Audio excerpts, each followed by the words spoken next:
Hello and welcome to the Craft Witch Corner where I yap and craft. My name is Dex and my pronouns are he, they.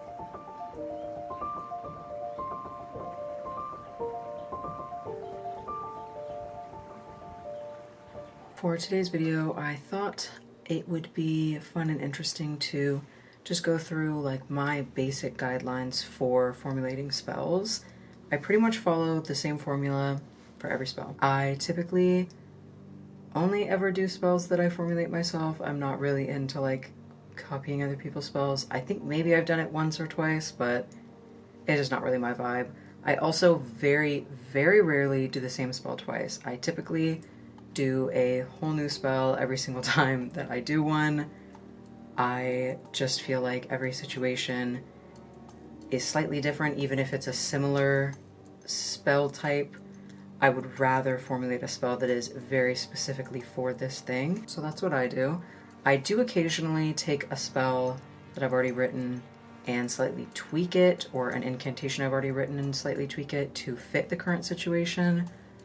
But generally I am crafting a new spell each time. PSA, this is not me saying this is how you should do it, this is how everyone should do it, yada yada.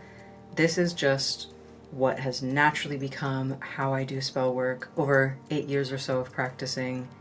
This is just slowly how I have figured out what works for me and what I like to do. So take what works for you, what resonates, take it as inspiration, but you don't have to take it too seriously. I also just think it's interesting to hear how people do things in their practices, so need me some rocks. Another little disclaimer, if you haven't seen my video about being an OSDD 1B system, you might want to watch that first because it'll explain some of what I'm about to say, or at least help you understand it. But basically, being a system, having multiple altars that front and multiple altars that practice the witchcraft, this is not necessarily how it goes every single time. Some people just want to do things their own way, but this is like the general guide that we usually follow in spellcraft. So yeah, I just feel the need to clarify that for us, you know. So anyways, now to get into it. The formula that we follow for spell work generally has 7 parts. There's prep parts, actual spell parts, and then different steps within the parts. So that is just how I have organized it for this video. But again, it's not like every single one of these things happen every single time we do spell work. This is just kind of like the general guideline we follow. For prep, step number 1 is timing. Picking the day. Typically we do not follow moon cycles for spellcraft, which might sound sacrilege as fuck to many witches, but it just doesn't really vibe with us. It doesn't resonate. It doesn't like work, not only in a spiritual or magical sense, but also we have ADHD and a lot of burnout stuff. We cannot commit to a spell that is a month out. The moon as an energy or spirit to work with, yes. The moon for spell timing, no. That's just not something that we do anymore. Now, we typically go by day of the week. So for example, Monday is associated with the moon and moon-like things, very emotional and like mental health related for us. Tuesday, Mars, very action, strength, strong physical protection. Wednesday, Mercury, the mind, communication. Thursday, Jupiter, expansion and financial stuff. Friday, Venus, love, glamour, that sort of thing. Saturday, Saturn. For us, mostly we do a lot of stuff around the home and working with spirits and ancestors. So that's Saturday for us. And Sunday, the sun, confidence, success, creativity. These are just very basic associations. For all of the planets, for all of the days of the week, there's much more to it. But for us, these are kind of the main things that we work with within the days of the week. Part 2 of our basic guideline for spellcrafting is writing out a spell, including an incantation if one is needed. Typically what happens is we pre-plan about a week or so in advance, and then the day of the spell is when we properly write out like exactly what we're gonna do, write an incantation, all of that. But we pre-plan about a week ahead, pick what we're gonna use in the spell, what day of the week, and like what its purpose is, basic information about the spell. And day of, usually a few hours before the spell, we will write exactly what we're gonna do and an incantation. Part 3 is gathering any materials needed for the spell. So any candles, herbs. I will also grab my grimoire and I will just put them in the location of where I'm doing the spell. Part 4 is going to the bathroom, filling up my water bottle and putting it next to my altar. That's a very crucial step for me. Part 5 is having vodka or whiskey or other things that the spirits or energies I'm working with might want in offering. I don't necessarily give it an offering to spirits or energies every single time I do a working. I typically ask if they want something, or I am just doing something and I get that communication from a spirit like, I want this thing. And it's like, okay, cool. I will get you that thing as soon as we're done here. And so far that has worked very well. I will, however, from now be making sure that I have an offering to give Freya before every single spell, because she has asked that I give her an offering each time I do a spell, and she will help bring fruition to that spell. So yeah, that is something I will now be doing, but generally, depending on the spirits, I kind of know mostly if they're gonna want an offering or not. Different spirits want different things, obviously, but also different spirits want offerings more or less, is what I've found. Certain plant spirits that I work with, particularly ones that I don't work with much, every time I work with them, they're like, I want an offering. Whereas plant spirits that I work with more regularly do not ask for an offering every time. I'm sure that has a lot to do with just the fact that I have more of an established relationship with that spirit, and we have more of a flowy give and take rather than a strict give and take. So yeah, that's going to be different for everyone and for every spirit, but generally having things there for offerings. I also bought some like diabetes lancet thingies from the pharmacy, and I will now also be having that on my altar when I do spell work in case I am going to give an offering of blood, or if I realize in the spell work that I would like to include my blood. Now for the actual spell part, it is only 2 parts. For me, number 6 is the absolute most important part of spell work, and it is what has definitely brought me much more success since starting to do it before every single spell. It's a little silly now to think that there was a time where I wasn't doing this before every spell, because it seems like so natural that this is what you would do, but anyways, part 6 is meditating. Getting into an altered state of consciousness. There are 3 steps of the meditation that I do every single time that I do some kind of magical working. And that is grounding, centering, and entering alpha. Now, depending on what kind of spell I'm doing, if I'm working with spirits, if I'm channeling or charging anything with an energy, then I also may do these next steps. Psychic dimmer up, which is an exercise from Psychic Witch.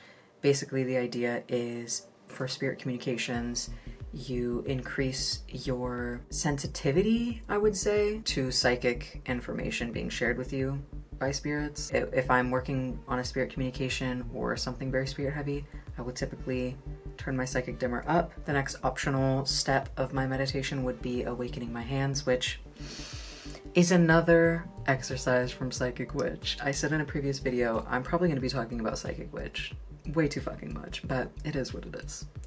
So yeah, I will do Awaken Hands, which is pretty much exactly what it sounds like. I will typically do this one if I am charging an object, or I believe whenever I do the mind magic exercise, I'm so sorry, again from Psychic Witch, I think you also do Awaken Hands. But anyways, basically you're awakening your hands to be able to be more sensitive to feeling energy. So it's to kind of help with clairtangency or clairsentience, depending on what you call it. The next step would be channeling, charging, or invoking a rune or planet. Those are typically the only 2 things that I will channel, charge, or invoke. However, it could work with other kinds of symbols, ideas, etc. I just only use runes and planets at this point in my practice. And then the final step of part 6 is inviting any deities or spirits that I want to witness or help out in the spell. I don't do this a whole lot, but I have recently during my month with Fehu, I did a ritual that I invited Freya to just witness and be a part of, and I will be doing that more regularly because she has told me that she would like to be more a part of my spell work, and same with Loki, who also told me that they would like to be more a part of my spell work. So that final step of part 6 will probably be something I'm going to be doing a lot more in the future. Part 7 is the actual spell. I'm sorry, I know we've done so much prep up to this point. The majority of my spell work is prep, and the actual spell work takes such a small amount of time. Let me know in the comments if it's the same for you or if I'm just a freak that does too much prep work.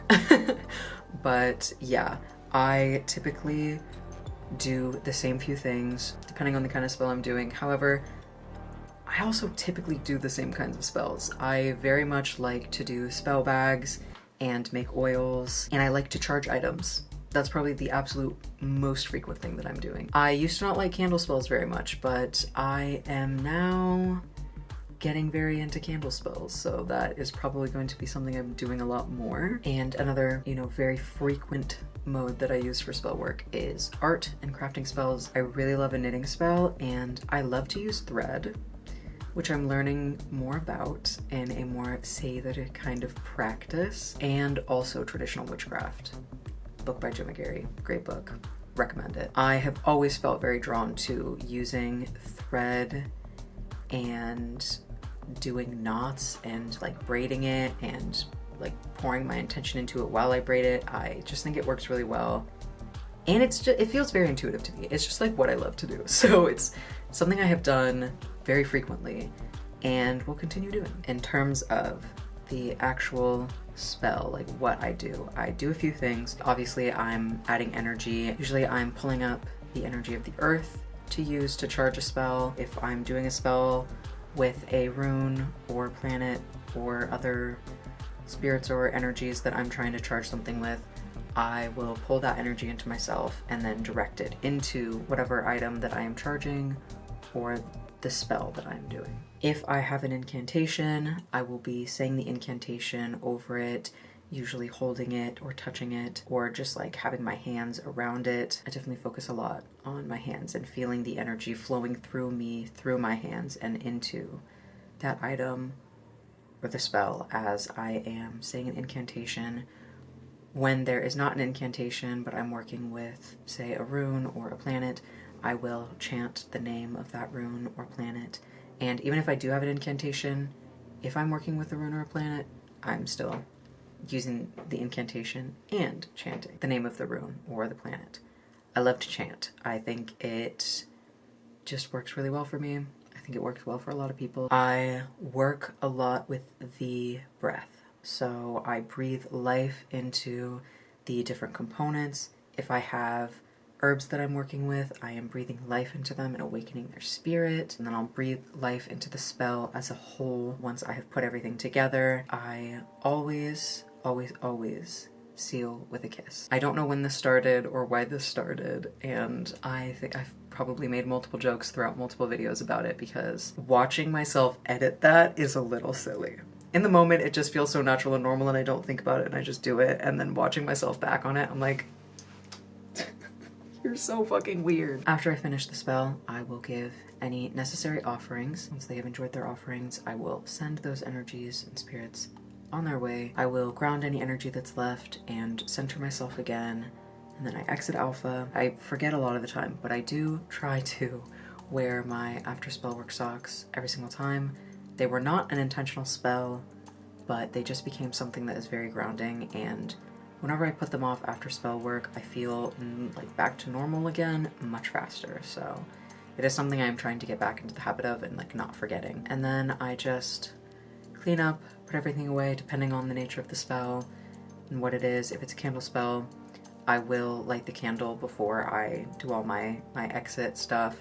And I'll just leave it lit for a while, and then whenever I'm ready to go to bed or it's just time to put the candle out, I will say whatever incantation or affirmation or just chant any relevant things over the candle and then blow it out. So there you have it. Those are the 7 parts to my personal basic guideline for formulating spells. I hope that you, at the very least, found this video interesting, but I do hope that it inspired you to kind of take some time to think about your basic guideline, or if you even have one, or if you fucking change it up every single time. I would love to hear from you in the comments about how you do things. I hope that you enjoyed the video. Please give it a like, leave a comment, and subscribe if you would like to see or hear more from me. I hope you have a wonderful rest of your day. Stay crafty and stay kind.